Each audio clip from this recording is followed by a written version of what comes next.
Après la Seconde Guerre mondiale, c'était la fin de la colonisation japonaise à Taïwan. Les Taïwanais attendaient du gouvernement de Chiang Kai-shek qui leur apporte le bonheur. Malheureusement, ils étaient déçus par la corruption du gouvernement, les actions horribles des soldats chinois, etc. Les fonctionnaires étaient toujours des Chinois, il n'y avait aucun Taïwanais. La situation des Taïwanais était plus pénible qu'avant.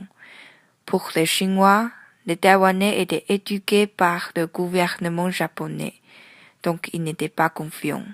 À cause de la défiance entre Taïwanais et Chinois, l'incident du 28 février a eu lieu. À ce moment-là, il y avait beaucoup de personnes qui vendaient des cigarettes illégalement. Donc, les policiers voulaient mettre fin à ce commerce. Pendant un contrôle, les policiers ont frappé une vendeuse avec une arme. Et puis, la femme a été blessée et elle a perdu connaissance. La foule s'est mise en colère à cause du comportement des policiers et les a entourés de son grand désordre. Malheureusement, un homme innocent a été tué d'un coup de fusil par un policier. Les gens étaient encore plus en colère.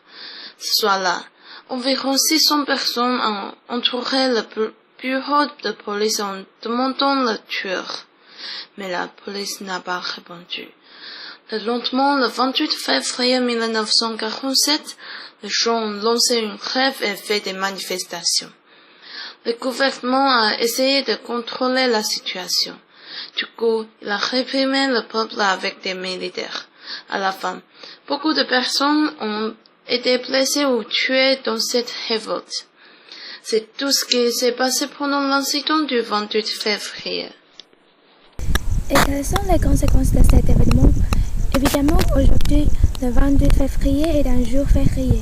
Par ailleurs, il y a un effet politique aujourd'hui parce qu'il était scandaleux pour le parti Kuoming.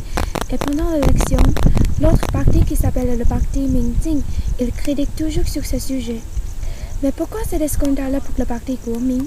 D'abord, beaucoup de gens innocents avaient été tués pendant cet événement. Et puis, après l'événement, le parti Kuoming a pratiqué une politique effrayante pendant de nombreuses décennies. Aujourd'hui, même s'il y a des descriptions de cet événement dans les manuels à l'école, peu d'écrivains ou de réalisateurs produisent des œuvres sur cet événement. Je pense que nous devons mieux connaître la vérité de notre propre histoire et le gouvernement ne doit pas essayer de cacher la vérité. Affrontons les blessures passées et on pourra mieux éviter celles de l'avenir.